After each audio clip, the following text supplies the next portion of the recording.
FIFA turned 27 this year, with the first game coming in late 1993.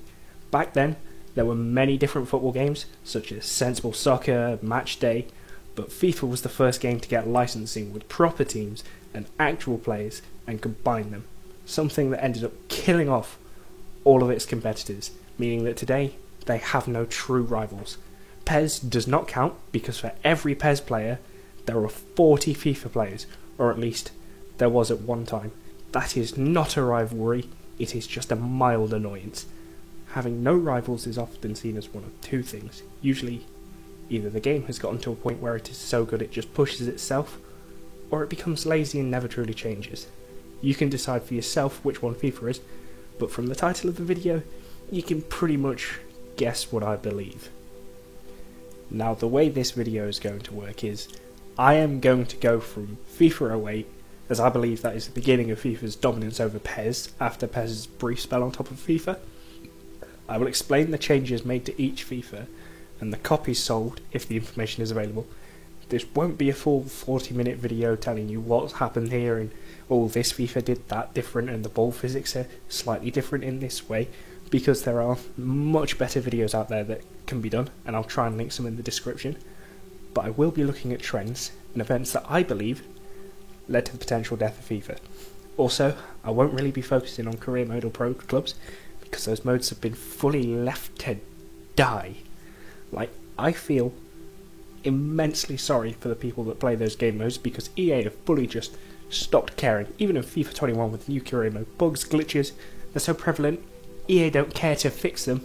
Also, we won't be focusing on the soundtracks because, let's face it, every single one from 08 to 20 absolutely slaps. 21's is disappointing, and you know it. In your heart of hearts, you know 21 was a bit naff. Goodbye, mystery. You promised you would love us, but you knew too much. FIFA 08 came out on the 28th of September 2007 and sold enough to receive Platinum Sales Award, the same as PES 2008.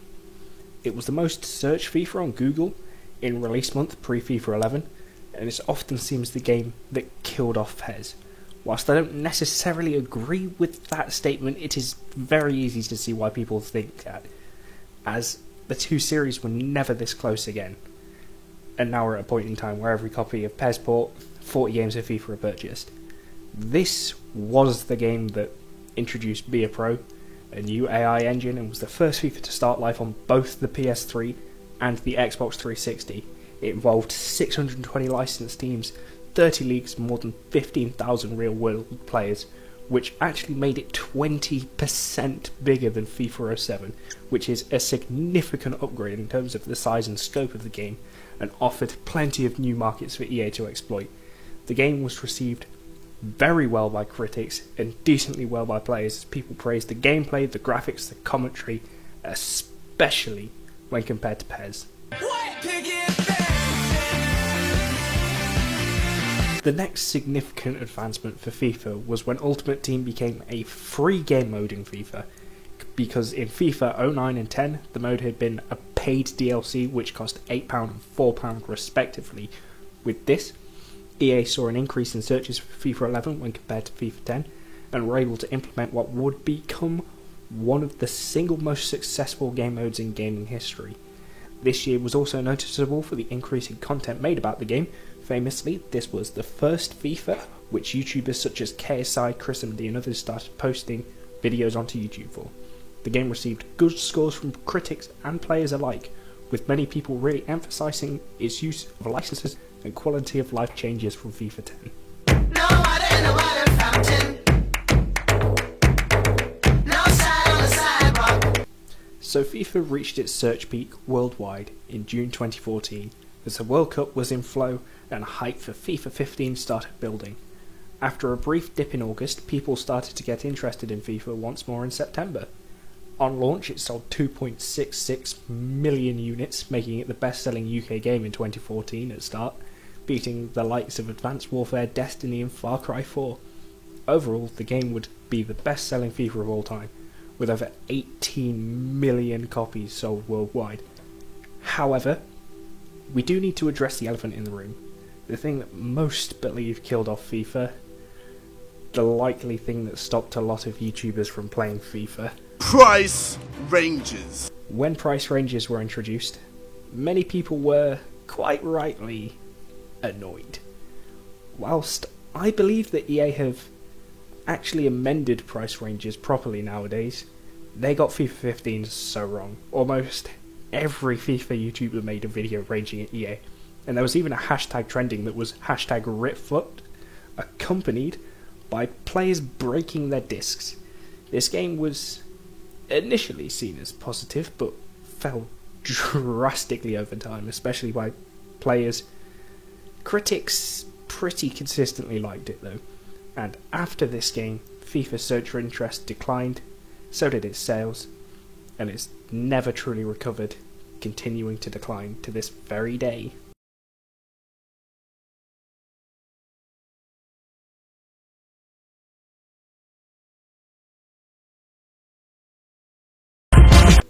FIFA 17's main contribution to the death of FIFA was FUT Champs. I'll keep this brief, or as brief as I can, but many people see this as the last good FIFA.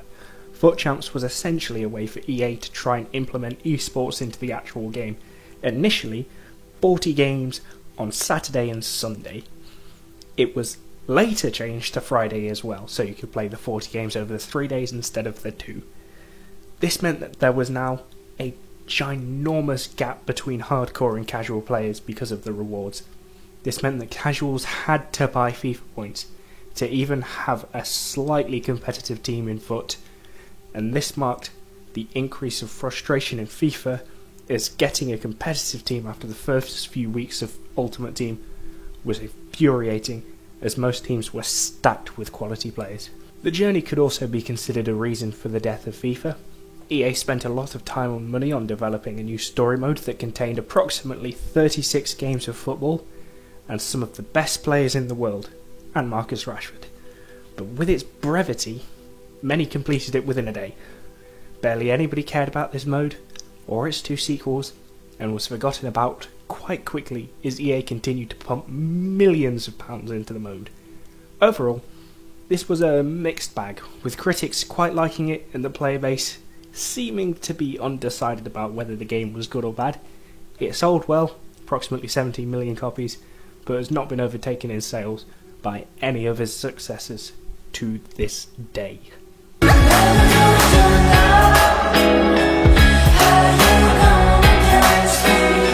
FIFA 18 has quite a lot to unpack, but again I'll try and keep it as brief as possible. Firstly, this is the FIFA that KSI has never posted a video about, and many other YouTubers try to transition away from FIFA as best they could, because the game was just simply no longer fun for them. FIFA 18 is also the FIFA when dynamic difficulty adjustment became a hot topic, many people claiming that it meant that lower skilled casual players were able to get wins against better players. EA have only ever confirmed that it is in single player to give the player an advantage, but also to keep it fun. This is the main game that killed FIFA for me, with 19 being the absolute final nail in the coffin. The journey, too, was poor. They still didn't have Champions League rights, FUT was a sweat fest, mistakes and glitches were rife, there were no significant improvements apart from squad battles, and people simply stopped caring. This game was slated by fans and showed a significant and increasingly widening gap between players and critics. There was a dip in sales, with approximately 16.9 million copies sold, but started a decline that EA have still not managed to stop.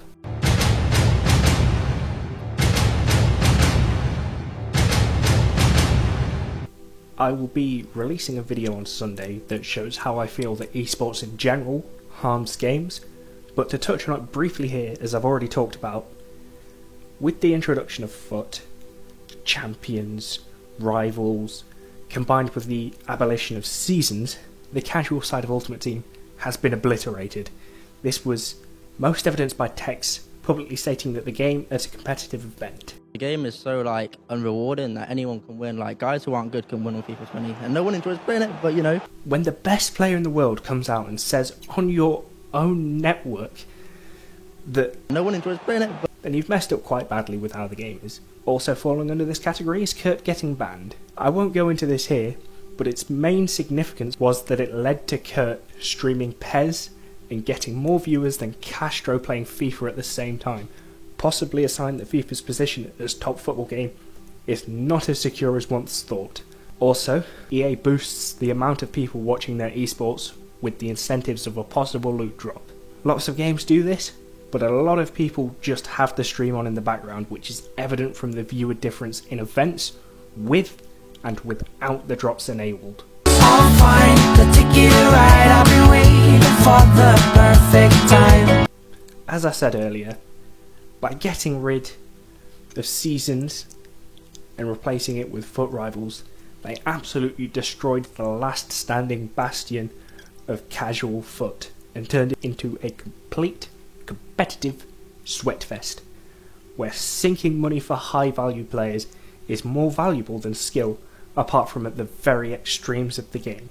Volta has many of the same problems as the Journey, namely there was a lot of marketing about the mode, but it was too short and no one cared in the first place, seen by how many people do not complete the achievements. Champions League rights coming in from FIFA 19 didn't help sales, and the game series is still on the decline. The deal couldn't even generate enough search interest in FIFA 19 to match that of FIFA 18 or any game before. The important thing about these FIFAs is that ultimately, the pandemic has proved that the game still sells well. During the pandemic, FIFA 20 managed to top weekly sales charts in the UK, outselling games like Animal Crossing and Modern Warfare. Even though FIFA 19 is the 9th best-selling FIFA game of all time, behind 11, 12, 13, 16, 18, 17, 14 and 15, seeing a 25% reduction in sales from FIFA 18, millions of people still buy it, and EA still make well over $500 million a year just from Ultimate Team. However, that is including Madden as well. It's just more than they would ever make from just selling the game exclusively.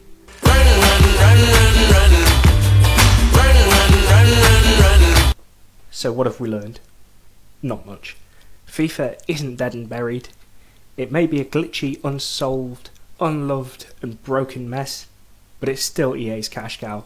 Has an esports that is getting artificially increased, but still good numbers and bringing in advertiser money that they then don't pass on to the pros, and a player base willing to dump millions of coins into the game. I like football and I like gaming, but to me, and probably not me alone, but not a large majority of people, since the launch of FIFA 19, the game is dead to me. Thank you all for watching. If you did enjoy, please leave a like, comment and subscribe. The Dead Week series will be continuing tomorrow. We're having games such as Overwatch, Fortnite and Call of Duty in the discussion, so I would appreciate your support, and I shall see you all later.